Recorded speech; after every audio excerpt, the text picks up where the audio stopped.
আপনাদের একটা জিনিস দেখাই। আমি ঘুমাচ্ছিলাম, তো রুহি তো কোনোদিন ঘুমায় না, ও নিচে খেলা করে। হ্যাঁ, তো কাণ্ডটা দেখাচ্ছি। আমি ঘুম থেকে উঠে কি দেখলাম, এই যে এই যে এটা কি করেছিস? এটা নাকি ওর বেডরুম। মা গো মা, সব কিছু আছে বেডরুমে।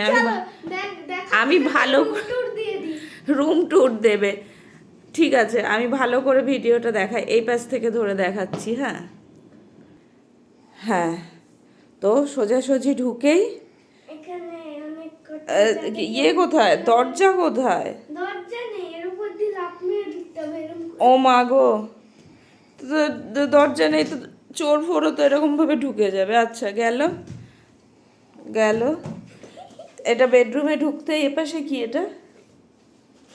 এখানে এখানে পা দিয়ে উঠবে তো, যে এখানে পা দেবে এখানে আওয়াজ হবে, দিয়ে আমি বুঝে যাব ওখানে জেগে যাবে, তাহলে চোরের জন্য ফাঁদ পাতা।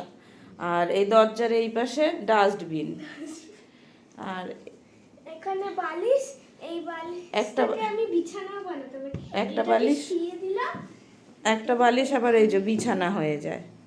এই যে হ্যাঁ, আবার যখন না না, ইয়ে ছিল, ইউজ হবে না, তখন বালিশ গুছিয়ে রেখেছে। আচ্ছা, বালিশের পাশেই এখানে আছে এখানে আমার কিউটি, এখানে আছে এই যে কিউটি, আর ড্রয়িং এর জিনিস, এটা ড্রয়িং এর জিনিস, ড্রয়িং বুক। ওটা এটা ওয়াটার কালার করছিলাম বলে এটা জল, ওয়াটার কালার, ব্রাশ আছে, আর এটা ওয়াটার কালার। আর এইটা এই এইদিকে সাইডে হ্যাঁ, আমার একটা মিনি মেকআপ এরিয়া আছে। এখানে ড্রেসিং টেবিল, তাই তো? ওখানে সব সাজগোজের জিনিস আছে। এটা মেকআপ বক্স, এখানে মিরর, কটন টটন, ওখানে মোবাইল, একটা আলমারি বা ওয়ার্ড্রপ যেটাই বলা যায়। আর গ্লু কাচি তো থাকবেই, রুহির ঘর মানে গ্লু আর কাচি। এটা এখানে আসো, এখানে লাইট অন করে রাখা যাবে। আচ্ছা, লাইটও জ্বলবে ওর ঘরে। তো আপনাদের রুহির রুমটা কেমন লাগলো আপনারা অবশ্যই কমেন্টে জানাবেন, যে রুহির নতুন বেডরুমটা কেমন লাগলো।